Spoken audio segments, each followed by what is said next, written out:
All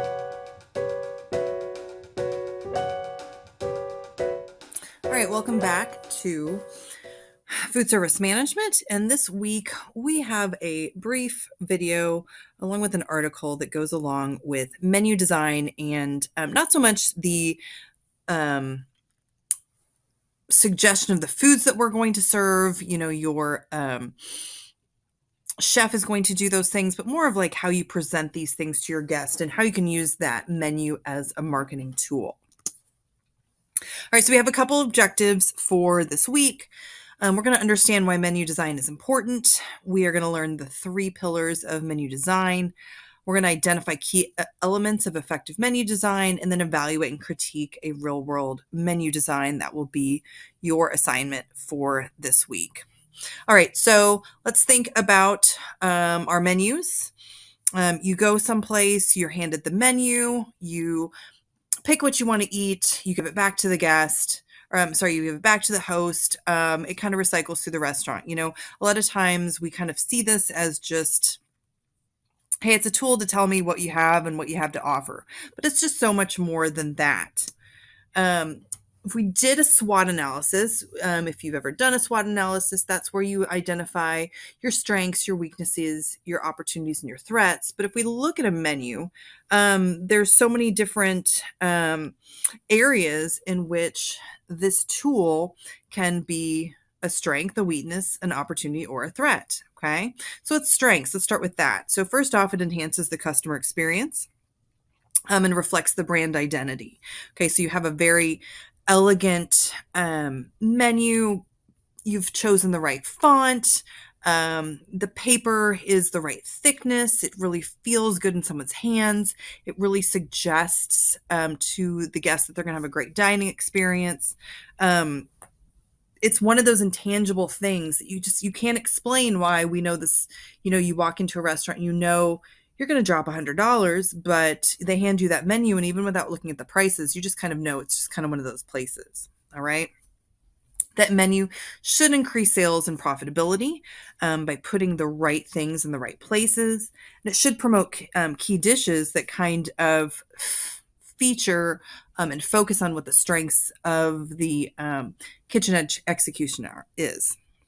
Now, if we don't lay it out right, there are some weaknesses, okay? You can be over extravagant with your menu layout. You can confuse your guest. You have over complexity. When I think of my local mom and pop Tex-Mex restaurant, they seem to have a menu item for every single combination you can possibly think of. The enchilada, the taco, the tamale, the flauta, the queso puff, the tostada, all these different combinations where you get 2 of one and 1 of the other and whatnot. And they're all, I think we've all been to those restaurants. They're all different names of different places that you could go. And it's too much, right? So we tend to just kind of overlook some of the good things they might have to offer and just go with our old faithfuls, okay? We can also make the mistake of being overly static, so not really changing our menus when we need to.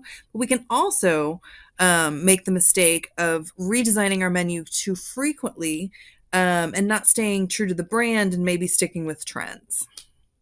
Now, there are opportunities with our menu designs as far as like utilizing a digital menu.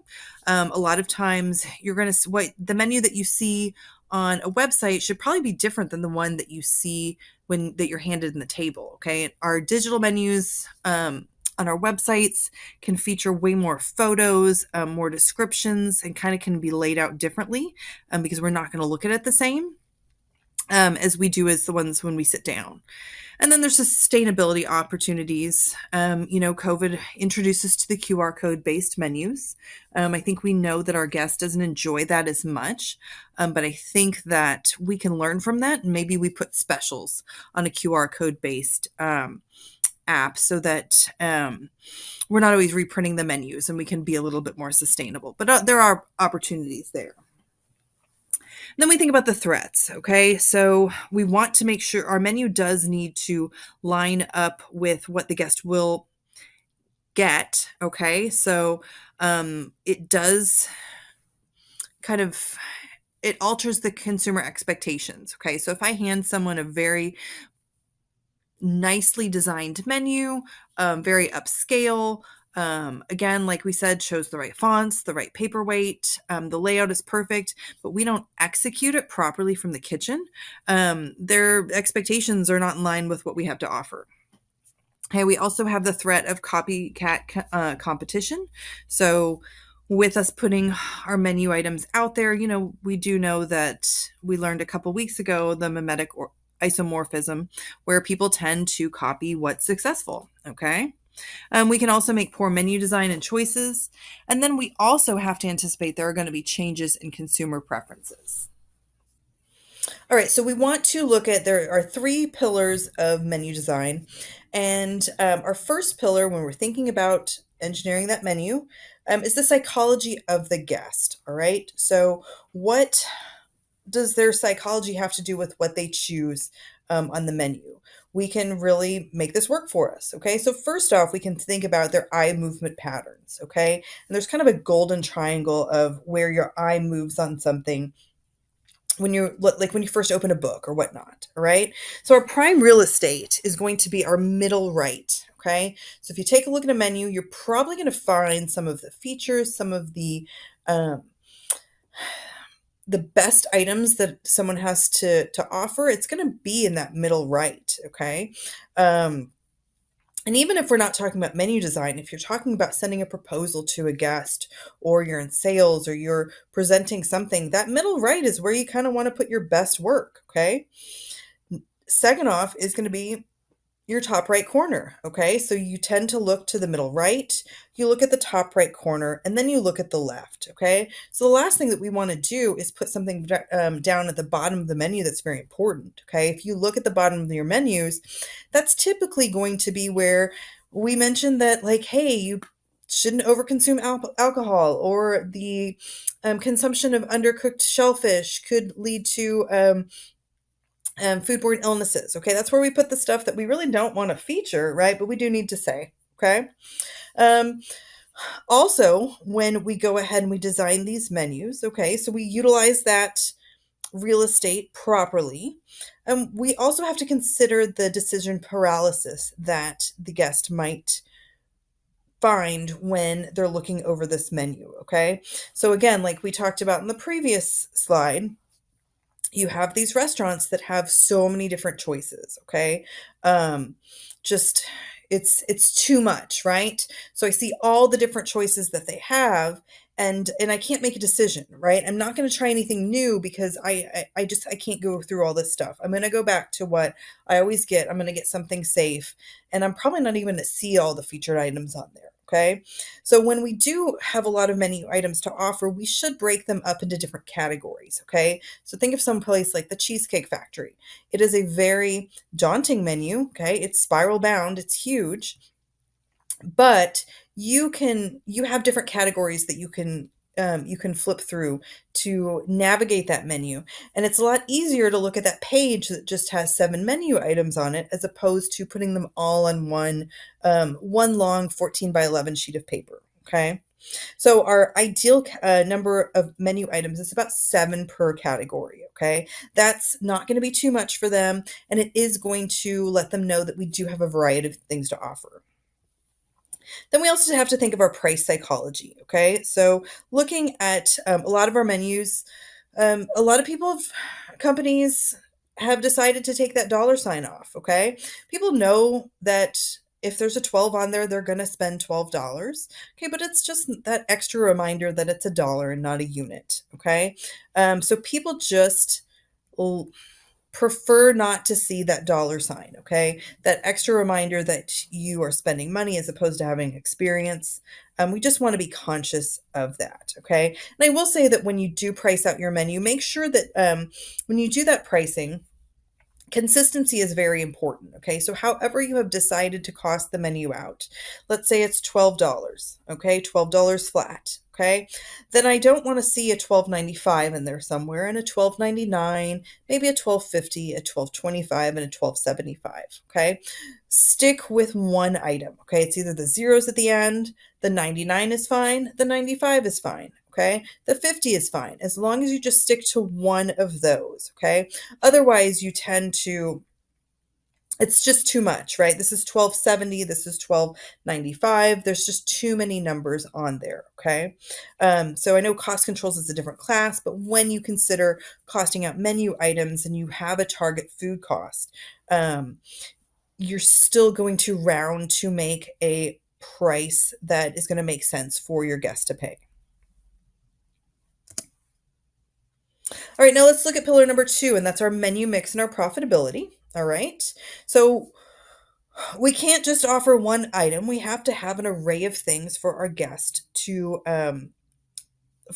eat. Okay. I used to work at a Cajun restaurant up in Chicago, but it was very important that the owner wanted to have a steak on the menu. They wanted to have a chicken item. They wanted to have different things so that if a group of people went out to eat and they said, "Where should we go?" they knew that there was a menu item on our menu that everyone in the group could order from, whether or not they were vegetarian, they were vegan, they wanted a steak, they wanted chicken, they wanted a salad. We knew we could accommodate all of them. Okay, and so we have just this mix that helps us with our food cost. And so we have our stars, our puzzles, our workhorses, and our dogs. Okay. So going kind of in this matrix, you have the increase in popularity along with the increase in profitability. And we can see that our highest popularity and our highest profitability is going to be our stars. Okay. And these are the things that you want to feature, you want to put on special, that you want to market, that you want people to come in for. All right. So if I think of like a Tex Mex restaurant, it's going to be the fajitas. Okay. It's a high profit item, it's very popular. And to be honest with you, it's very easy to execute because we have a large grill. We can throw all these items on there. And it's a slam dunk all the way around. Then we wrote puzzles. Okay, these are high profit, but they're not necessarily very popular. Okay, so we might need to consider how to promote them better. They're a good item to have on the menu. Um, but yeah, like how can we get them to sell and turn over a little bit more and become those stars? All right. Then you have your workhorses. All right, these are low profit, but they're high popularity. Um, we don't want to take them off the menu. Okay. You want to make sure that on your menu you have a decent price range, so that someone, again, like we said, if a group of people go out to eat, that one person might get steak and lobster, but there's that person who is looking for something that's a little more budget friendly. We do need to have those entry level menu items to to basically not scare people away. Okay. You could consider a price increase, but if it's something that people are coming in for, I would keep it the way that it is. Um, and focus on volume there. All right. Then you have your dogs, and those are low profit, low popularity. Okay, and those are the items that every so often, every couple months, you kind of analyze what you're selling off your menu, and that might be something that you need to consider removing. Okay. um, because if you're stocking those items and there's not a lot of crossover between other products, it might just be a waste of your resources to have them, and we might take a look at what we could replace, what we could put on the menu that might end up in one of those other quadrants that might be a little bit better for us. All right, then pillar number 3, and that's the practicality. Okay, so you've got your operational practicality, your physical design, and then your how our servers interact with that physical design. Okay, so the operational practicality, we need to think about our kitchen capacity and staffing. Okay, so I don't want to promote something that is high labor if I'm having a hard time um, staffing my kitchen. Okay. I want to promote items that I know that the staff that I have can execute. I need to think about the prep time and the execution time. Okay. So something like a roast chicken, if you've ever made that before, it's a very impressive if you do it right, but it does take a long time. So if I'm not set up to have a rotisserie in the back where I can constantly be roasting chickens, and making sure that they're fresh and have a rotation with that, it's not an optimal menu item for me to put, um, to put down because nobody wants to wait 70 minutes for a chicken to come out, no matter how perfect it is. Okay. We also have to consider ingredient overlap. All right. So when we're putting items on that menu, we want to make sure if we're ordering, let's say we're ordering cilantro, right, for one salad, I need to find somewhere else to put it because otherwise I'm throwing away a lot of cilantro at the end of the week if I don't sell that salad. Then I have to consider my storage requirements. Okay, so that would be freezer space, that would be storeroom space. I need to think about like how I can store these items on the line, the cooler, and then also how often I get those deliveries and if my purveyor can keep up with these items. Okay. Then we think about the physical design just for the guest, like our paper quality, our durability. We don't want it to look tattered when we give it to people, right? But we want it to have a couple run throughs before we have to throw it away. Okay. And then our maintenance and cleaning. So a lot of times we'll see laminated um, menus, which depending on your level of service, that's appropriate. You know, it's very appropriate at like an IHOP or a Denny's, but it's probably not going to be very appropriate when if you go to like a more upscale restaurant. Okay. Also have to think about the functionality of these things. I wouldn't do a laminated menu at a Tex-Mex restaurant if it's going to accidentally set down on a sizzle plate. Okay. Because um, only thing worse than a laminated menu is going to be a melted laminated menu. Okay. And then I have to consider my size and my handling. All right. So I want my guest, if I'm looking at that prime real estate, being the middle right, the top right, and the top left, if I have things like appetizers up in my top left, if the guest just looks a little bit higher over their menu, they're going to have a conversation with people around them. Okay. So I want them to look at the calamari and then look at their friends and say, hey, is anybody else thinking calamari? I want them to discuss it because they're probably going to get it if they're all going to share it. That's kind of how appetizers work. But if I have, like, again, a huge 11 by 14 and people's faces are covered, there's not a lot of room for conversation or discussions about wine pairings or anything like that. Then we consider the physical design with the servers. Okay. We want the servers to be able to navigate it quickly. Again, thinking back to the Cheesecake Factory, if you work there, you understand what menu items are on what pages. Okay. So that server can really use that menu as a tool. They can suggest items confidently, even if they're new on the floor and they haven't had the best training, or they're just fresh out of training and they just don't remember everything. They should be able to look to that menu, point it out to the guest, and the words and the pictures that align with this menu item should help them sell it. And they should be able to answer questions efficiently. Okay, the menu should not be such a mystery. The description shouldn't be such a mystery that you cannot explain the product. Now let's think of some common mistakes, all right? So some common mistakes we're going to see, and we see this more often than not, all right? You're going to see cluttered layouts, okay? So menu items all over the place. A lot of times I think of like a kid's menu, how they've tried to make it really creative. Maybe it's like a coloring worksheet, and they put the menu items all over the place, and it's really hard to read, okay? So we still have to consider all of these items when we have a kid's menu too, all right? We also have to think about being consistent in our branding, all right? So if your brand has a font, that font needs to be consistent throughout, all right? If you have a way that you describe things, whether or not you use sentences, if you just use one-word descriptors, again, consistent throughout. Same thing with the pricing. All of it should be consistent. Using poor quality materials, okay? So a really horrible sheet of paper, all right? So if you're just using regular copy paper for your menu, that's an F decision, all right? But if you've got something really nice, something you'd put your resume on, that might be a better choice, all right? And then using unrealistic photos, okay? So unrealistic photos being something that your kitchen's never going to execute, all right?